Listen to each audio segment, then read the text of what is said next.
সেই হৰি জানা নিষ্ট কৰি নামৰ সংগ নচাৰন্ত হৰি।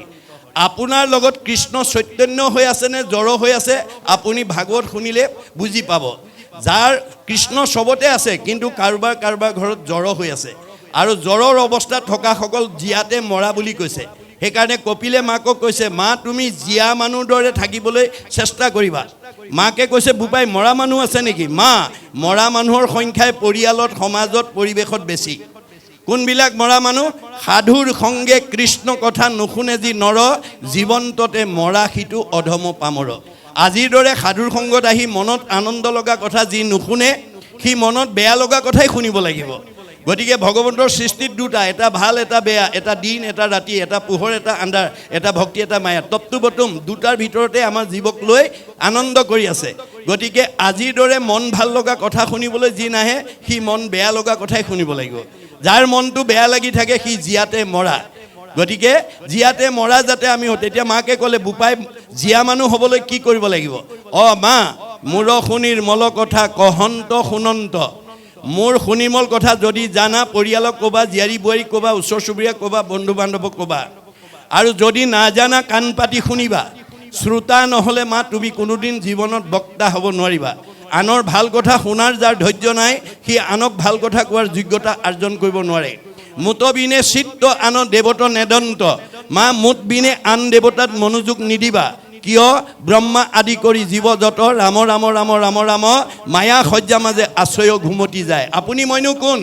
সৃষ্টিকৰ্তা ব্ৰহ্মা, সংহাৰকৰ্তা শিৱ, পালনকৰ্তা বিষ্ণুকে প্ৰমুখ্য কৰি ৩৩ কোটি দেৱতা ভগৱানৰ মায়াত বন্দী হৈ আছে।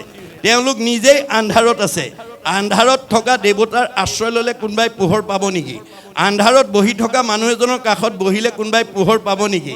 নাপায়। ক'ত বহিব লাগিব? যে মাং প্ৰপদন্তে মায়া মেতাম তৰন্তিতে। মই পোহৰ, মই শাশ্বত, মই সনাতন, মই ব্ৰহ্ম। মোৰ কাষত যেতিয়ালৈকে আশ্ৰয় নল'বা তেতিয়ালৈকে মোৰ সৃষ্ট অজ্ঞান আন্ধাৰ দুখ কষ্টতে তুমি ভোগ কৰি থাকিব লাগিব। আৰু মোত আশ্ৰয় লোৱাৰ লগে লগে পৰম আনন্দ আহি মনত মিলয়, তেবে তাকো আৰু তিনি তাপে নোচোৱায়। আমি যেতিয়ালৈকে ভগৱন্তৰ আশ্ৰয় ল'ব নোৱাৰিম তেতিয়ালৈকে এই তিনিটা লেয়াৰৰ ভিতৰতে আমাৰ জীৱ ঘূৰি থাকিব লাগিব। পুনৰপি জনমম পুনৰপি মৰণম, পুনৰপি জনমম পুনৰপি মৰণম। এই জন্মত নহয় অহা জন্ম, অহা জন্ম নহয় পৰজন্ম। কোটি জন্মত হ'লেও আজিৰ দৰে পৰিৱেশলৈ আহি ভাগৱত শুনি যেতিয়ালৈকে মন পবিত্ৰ কৰিব নোৱাৰিব তেতিয়ালৈকে জীৱ সংসাৰ চক্ৰত ঘূৰিয়েই থাকিব। এয়াই হৈছে ভাগৱত দৰ্শন। এই কথাখিনি জানিবৰ কাৰণে, বুজিবৰ কাৰণে আৰু উঠি অহা প্ৰজন্মক বুজাবৰ কাৰণে আমি প্ৰত্যেকে যদি অকণমান কায়িক, মানসিক, বৌদ্ধিক, আৰ্থিকভাৱে ত্যাগ কৰিব পাৰোঁ এয়া হ'ব আমাৰ অক্ষয় পুণ্য। আজি আপোনালোকে 5টা দিনৰ কাৰ্যসূচী সফল ৰূপায়ণৰ কাৰণে যিসকলে দান বৰঙণি দিছে আপোনালোকৰ উপাৰ্জনৰ সাৰ্থকতা কৰিছে। অৰ্থ আৰ্জি 12 কিঞ্চিত একো নাহি ফল, যদি নভজয় হৰি চৰণ কমল। আমি ধন উপাৰ্জন কৰি যদি ভগৱন্তৰ সেৱা কৰ্মত যদি ব্যৱহাৰ কৰিব নোৱাৰোঁ সেই ধনৰ কোনো মূল্য নাই। কিয়? দুখ কৰি ধন ধান আৰ্জা যত মানে কৃষ্ণে এৰে যদি তাকো খাইবে আনে। আপুনি যিমান ব্যৱসায় বাণিজ্য চাকৰি কৰি ধন সংগ্ৰহ কৰি বেংকত ফিক্সড ডিপজিট কৰি নাৰাখক কিম্বা যিদিনাখন আমাৰ দেহৰ পৰা আত্মা ওলাই যাব আপোনাৰ ফিক্সড ডিপজিটৰ টকাটো আপুনি ভোগ কৰিবলৈ নাপায়। কোনে ভোগ কৰিব? নমিনীয়ে ভোগ কৰিব। সেইকাৰণে গুৰুজনে কৈছে, জীয়াই থাকোঁতেই নিজ হস্তে আৰ্জি যদি উক জগন্নাথ, কিছু ব্যয় কৰি উক হৰিৰ সেৱাত। এই দুখন হাতেৰে যি উপাৰ্জন কৰিছা তাৰ কিবা এটা অংশ ভগৱানৰ সেৱা কৰ্মত ব্যৱহাৰ কৰিবা। যিবা কিছু আছে ধন তেজাত আৰু মোহ মন, কিছু ব্যয় কৰা হৰি অৰ্থে। ভগৱানে যি দিছে তাতে মোহগ্ৰস্ত হৈ নাথাকিব। দিল খুচিকৈ পবিত্ৰ অন্তৰে দিবা, তেবে সেই ভকতি বাঢ়ে। মাধৱত প্ৰেম চৰে, তেবে ধন নাযায় তাৰ ব্যৰ্থে। এই 5 দিনীয়া কাৰ্যসূচী সফল ৰূপায়ণৰ কাৰণে যিসকলে দান বৰঙণি দিছে এয়া ব্যৰ্থ হৈ যোৱা নাই। এক গুণ লগাইলে অনন্ত গুণ হয়, নাজানি মুগুধ হবে ধন সাঞ্চিত হয়। এই কথাটো নজনা মানুহে ভাল কামত পইচা খৰচ কৰিবলৈ ইচ্ছা নকৰে। ফলত কি হয়? ভগৱানে কৈছে, শাকত নেখাই লোন, পিটিকাত যাব 3 গুণ। মোৰ কামত যদি কোনোবাই দিবলৈ মানে ইচ্ছা নকৰে তাৰ বেয়া কামত মই 3 গুণ খৰচ কৰাই দিম। ধন সাঞ্চি যিটো বিষ্ণু বৈষ্ণৱক নেদৈ, গৃহাগত ভৈলে তাক নাই বুলি খেদৈ। মাধৱৰ নাম লৈয়া বৈষ্ণৱ বোলাৱে, হেনয় জনক দণ্ড দিয়ন্ত মাধৱে। মই দিয়া ধন থাকি মোৰ কামত বিচাৰি গ'লে যদি কোনোবাই নিদিয়ে আদৰণি সমিতিহে জানিব কোনে কোনে ঘূৰাই পঠিয়াইছে। গতিকে তেওঁ বৈষ্ণৱেই হওক বা অবৈষ্ণৱেই হওক তেওঁক মই দণ্ড দিমেই। কেনেকৈ দিম? নহি চোৰে নাই নহি অগ্নিয়ে দহয়, নহি দণ্ড বন্ধ ভূঞা ৰাজাই লয়। তাৰ ধনটো হয় চোৰ ডকাইত উগ্ৰপন্থীৰ দ্বাৰা লৈ যাম, নহয় আকস্মিক দুৰ্ঘটনা বেমাৰ আজাৰ দি ডাক্তৰে খাব, নহয় কাজিয়া পেচাল লাগি কেছ মামলা লাগি পুলিচে খাব, সিমানতো মই ৰেহাই নিদিওঁ। ধন বুলি পাছে কান্দে ৰাও বান্ধি, ঘৰে ঘৰে ভিক্ষা মাগে কৃষ্ণ কৃষ্ণ বুলি। গতিকে মোৰ কামত খৰচ নকৰা মানুহজনক মই পৰ জন্মত পিছৰ জন্মত ভিক্ষাৰী কৰি পঠিয়াম। আৰু মোৰ নাম লৈ লৈ ভিক্ষা নুখুজিলে তেওঁ সেই অপৰাধৰ পৰা মুক্ত হ'ব নোৱাৰিব। এতিয়া আপোনালোকে গাড়ীৰে মটৰে ট্ৰেইনত গ'লে দেখিব, যি জনগোষ্ঠীৰে ভিক্ষাৰী নহওক ভগৱানৰ নাম লৈ ভিক্ষা খোজে। এয়া ভাগৱত দৰ্শন। গতিকে আমি ভগৱানে দিয়া ধন থাকি যাতে আমি পৰজন্মত ভিক্ষাৰী হ'ব লগা নহয়, তাৰ কাৰণে ভাগৱত শুনিবলৈ আহিব লাগিব।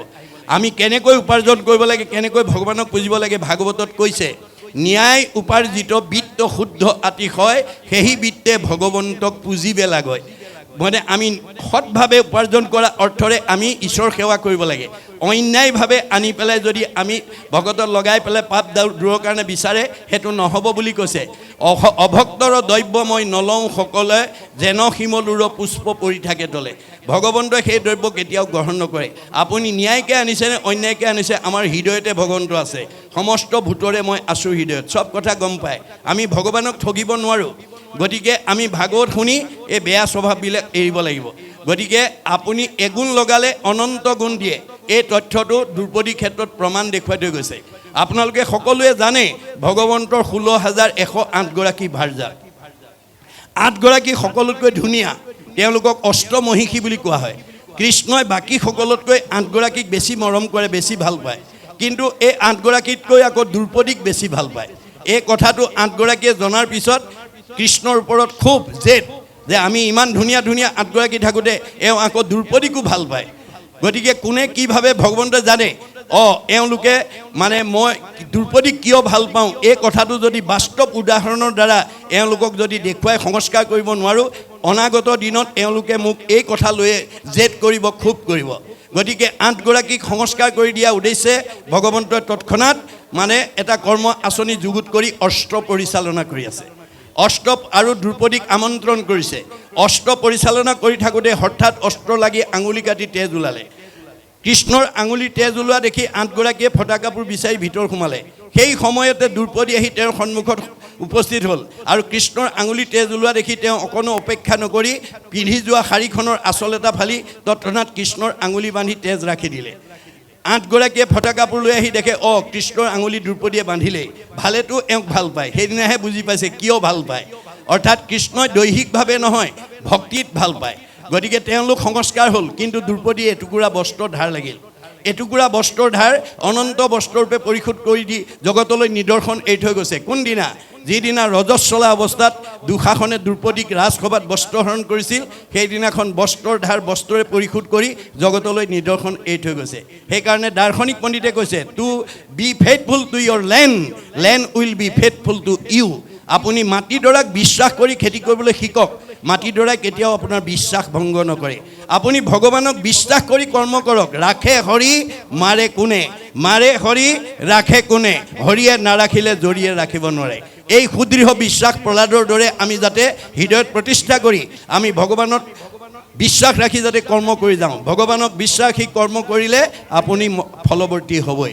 যত ধৰ্ম কৰ্ম কৰা কৃষ্ণত অৰ্পণ, তেবে অপ্ৰয়াসে সিজিবেক প্ৰয়োজন। সকলো প্ৰয়োজন আমাক সাধন কৰিব, মাত্ৰ নিয়মবিলাক আমি ভাগৱতৰ পৰা আমি বুটলি নি নিজৰ লগতে পৰিয়াল সমাজক যাতে আমি বিলাই দিব পাৰোঁ, তাৰ প্ৰতি আমি গুৰুত্ব দিব লাগিব। তাৰপিছত কৈছে, নামে শ্ৰুতদেৱ মহাজনত প্ৰখ্যাত, শ্ৰৱণতে ঈশ্বৰকো কৰিলা সাক্ষাৎ। সেই মিথিলাৰ যিজন দুখীয়া মানুহ, সেইজনে কৃষ্ণৰ কথা শুনিয়েই কৃষ্ণক সাক্ষাৎ কৰিবলৈ সক্ষম হ'ল।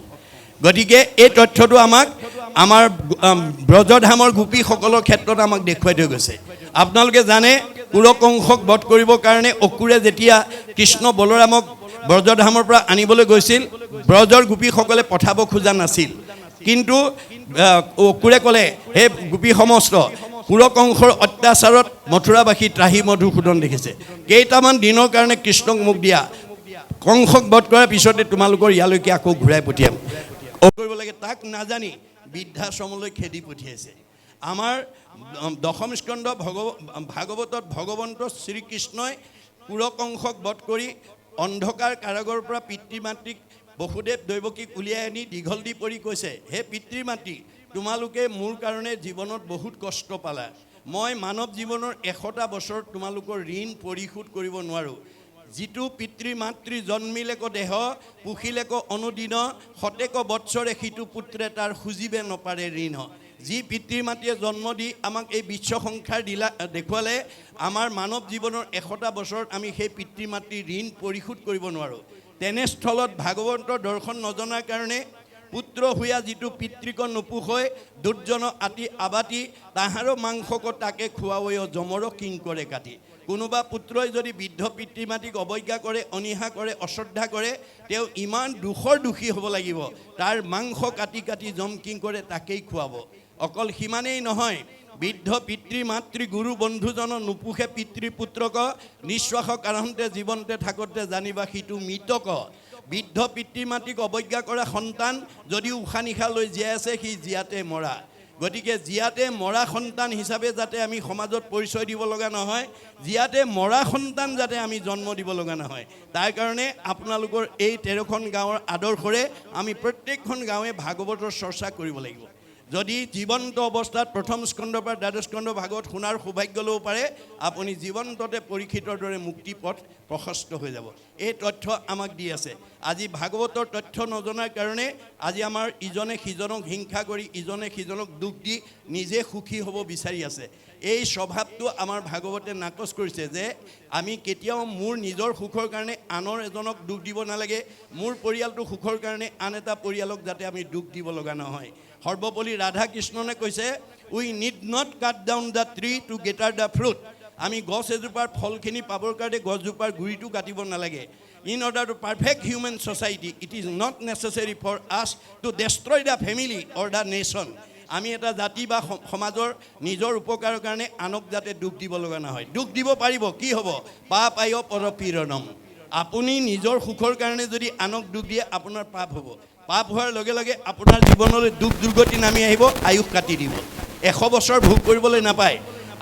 আনক হিংসা কৰা মানুহ 100 বছৰ ভোগ কৰিবলৈ নাপায়। কাৰণ কাক হিংসা কৰিব? চবতে ভগৱান আছে, দেহটোহে পাৰ্থক্য আছে। কুকুৰৰ চিগাৰ ল গদৰ ভৰো আত্মাৰাম। দেহটোহে কুকুৰ মেকুৰী গাহৰি, আত্মা নহয়। কৰ্ম ফলেহে কুকুৰ মেকুৰী হৈছে, তাত আমাৰ হাত নাই। আমাক মানুহৰ জন্ম দিছে পৰিয়ালত, সমাজত, ওচৰ চুবুৰীয়াৰ লগত মিলা প্ৰীতি মৰম চেনেহত থাকিবৰ কাৰণে। আমি যদি ভাগৱতৰ দৰ্শন নাজানি কাৰোবাৰ পৰিয়ালত যদি শাহু বোৱাৰীয়ে কাজিয়া কৰি থাকে, ককাই ভায়ে কাজিয়া কৰি থাকে, স্বামী স্ত্ৰীৰ মাজত কাজিয়া কৰি থাকে, সীমা ঘূৰীয়াৰ মাজত কাজিয়া কৰি থাকে, তেতিয়া ভগৱানে ওপৰৰ পৰা চাই কয়, তোমালোকক 4 মুঠি জীৱৰ ভিতৰত সৰ্বশ্ৰেষ্ঠ উপাধি দি মিলা প্ৰীতিয়ে থাকিবৰ কাৰণে, মৰম চেনেহত থাকিবৰ কাৰণে, একতাৰ দোলে বান্ধ খাই থাকিবৰ কাৰণে তোমালোকক জন্ম দিছিলোঁ, আৰু তোমালোকে জ্ঞাতি হিংসা কৰা কুকুৰৰ দৰে কাজিয়া কৰে। এইবাৰ একেবাৰে জেগাত দি দিম, যিমান কৰা কৰি থাকিবা। কাৰোবাৰ যদি কাজিয়া কৰাৰ স্বভাৱ আছে, আজি ইয়াতে এৰিব। শাহু বোৱাৰীয়ে কাজিয়া কৰিব পাৰিব, 2জনীয়ে কুকুৰৰ জন্ম ল'ব লাগিব। স্বামী স্ত্ৰীয়ে কাজিয়া কৰিব পাৰিব, 2জনে কুকুৰৰ জন্ম ল'ব লাগিব। না ভুক্তং ক্ষিয়তে কৰ্ম কল্পকৌটি শৰ্তেয়পি অবশ্যমেব ভুক্তইবম কীত কৰ্ম শুভা শুভম। কামৰ 2টা ভাগ, এটা ভাল আৰু বেয়া। ভাল কাম কৰিলে ভাল ফল, বেয়া কাম কৰিলে বেয়া ফল ভোগ কৰিবই লাগিব, কোটি জন্মত হ'লেও। এই তথ্য আমাক ভাগৱতে দি আছে। সেইকাৰণে ভগৱন্ত সকলোতকৈ প্ৰিয় হ'ল ভকত। আমি ভগৱন্তক ভাল পাওঁ, ভগৱন্তই ভকতক ভাল পায়। যাবৰ সময়ত উদ্ধৱক কৈছে, সখা ব্ৰহ্মা হৰ হলায়ুধ লক্ষ্মী প্ৰিয় জায়া। মই ব্ৰহ্মাকো ভাল পাওঁ, দাদা বলভদ্ৰক ভাল পাওঁ, শিৱকো ভাল পাওঁ। এওঁলোক 3জনতকৈ মোৰ ভাৰ্যা লক্ষীক মই বেছি ভাল পাওঁ। লক্ষীতকৈও পৰম সুন্দৰ মোৰ দেখা ইটো কায়া। মোৰ নিজৰ ভাৰ্যাজনীতকৈ মোৰ নিজৰ দেহটোক ভাল পাওঁ, আৰু মোৰ নিজৰ দেহটোতকৈও সবাতো অধিক তুমি মোৰ প্ৰিয়তম, নাহি আন বান্ধৱ উদ্ধৱ তুমি সম। গতিকে মই নিজৰ দেহটোতকৈও তোমাক ভাল পাওঁ, অৰ্থাৎ ভকতক ভাল পাওঁ। আমি ভগৱন্তক ভাল পাওঁ, ভগৱন্তই ভকতক ভাল পায়। সেই ভকতক যদি আপোনালোকে সেৱা শুশ্ৰূষা আচমনি কৰে, আপোনালোকৰ পুণ্য নহ'ব কেলৈ? এই 5 দিনৰ কাৰ্যসূচী সফল ৰূপায়ণ কৰিবৰ কাৰণে যিসকল যুৱক যুৱতী, আই মাতৃ, বাপ বৈষ্ণৱে কায়িক মানসিক বৌদ্ধিক আৰ্থিক ত্যাগ কৰি এটা খোজ আগবঢ়াই দিছে এই 5টা দিনৰ কাৰ্যসূচী সফল ৰূপায়ণৰ কাৰণে। তেওঁলোকৰ প্ৰতিটো খোজৰ মূল্য হ'ব পদে পদে অশ্বমেধ ফলং প্ৰাপ্নোতি নিত্যস্য। ভগৱন্তে কৈছে মোৰ কামত যদি এটা খোজ দিব পাৰা তোমাৰ প্ৰতিটো খোজৰ মূল্য হ'ব এটা এটা অশ্বমেধ যজ্ঞৰ সমান পুণ্য, অক্ষয় পুণ্য। মই মানে তৃণমূল এটা আত্মা, মই মানে পৰিয়াল, মই মানে সমাজ, মই মানে অনুষ্ঠান, মই মানে প্ৰতিষ্ঠান, মই মানে দল, মই মানে সংগঠন, মই মানে জড়জগত, মই মানে জীৱ জগত, মই মানে নিখিল জগত। অহমেবাস্য মে অগ্ৰে ন অন্যত সৎ অসৎ পৰম প্ৰচ্ছাদ অহম যু এতৈশ্য যু অৱশিষ্টতে চুইশ্য অহম। আদিত মই, মধ্যত মই, শেষত ময়েই থাকিম। তুমি দেখা জগতখন মিছা, জগত মিথ্যা, ব্ৰহ্ম সত্য, ব্ৰহ্মহে সঁচা। ব্ৰহ্ম কি? জীৱ ব্ৰহ্ম এব কেৱলম, জীৱই ব্ৰহ্ম। আমি দৈনন্দিন জীৱনত ৰাতিপুৱা শুই উঠাৰ পৰা গধূলা খোৱালৈকে পাৰিলে কোনো এটা আত্মাক পাৰে, পৰিয়ালক পাৰে, সমাজক পাৰে, অনুষ্ঠানক পাৰে, প্ৰতিষ্ঠানক পাৰে, দলক পাৰে, সংগঠনক পাৰে, দহৰ উপকাৰৰ কামত আত্মনিয়োগ কৰিব। তেতিয়াহ'লে আমাৰ এই শৰীৰটো ধৰাৰ সাৰ্থকতা হ'ব। পৰোপকাৰায় ইদম শৰীৰম। ভগৱানে আমাক এই শৰীৰটো কিহৰ কাৰণে দিছে? পৰৰ উপকাৰ কামত ব্যৱহাৰ কৰিবৰ কাৰণে। এই আদৰ্শৰে আমি যদি উঠি অহা প্ৰজন্মক আগুৱাই নিব পাৰোঁ তেতিয়া সেই গাঁওখন, সেই সমাজখন, সেই পৰিয়ালটো ভগৱানৰ প্ৰিয় হ'ব। ভগৱানে কাক ভাল পায়? ভকতক ভাল পায়। গতিকে আমি প্ৰত্যেকেই ভকত হ'বলৈ যত্ন কৰিব লাগিব। ভকত হ'বলৈ কাৰণে চেলেং গামোচাখন কাণত দিলে নহ'ব।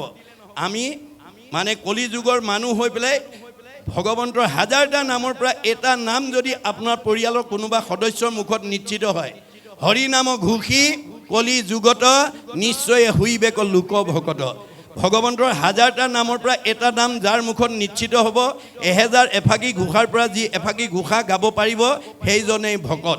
আৰু যাৰ মুখত 1000 নামৰ এটা নাম মুখত নাহে, 1000 এফাকি ঘোষাৰ পৰা এফাকি ঘোষা যাৰ মুখত নাই, সেইটো কি বুলি কৈছে? কদাচিতো নলৱৈ মোহৰ নাম যশ, জানিবা অৰ্জুন সিটো মনুষ্য ৰাক্ষস। আপোনাৰ যাৰ মুখত ঈশ্বৰৰ নাম নাই, ঈশ্বৰৰ কথা নকয়, নুশুনে, সেইটো দেখাতহে মানুহ, স্বভাৱত ৰাক্ষস। সেই গুণৰ বিশিষ্ট জীৱবিলাক কিহৰ কাৰণে জীয়াই থাকে? দাৰ্শনিক পণ্ডিতে কৈছে ঈশ্বৰৰ নাম মুখত নথকা মানুহবিলাক খাবলৈ জীয়াই থাকে। আচলতে আমি জীয়াই থাকিবলৈ খাব লাগে। Live to eat but no' eat to live. আমি জীয়াই থাকিবলৈ খাব লাগে, খাবলৈ জীয়াই থাকিব নালাগে।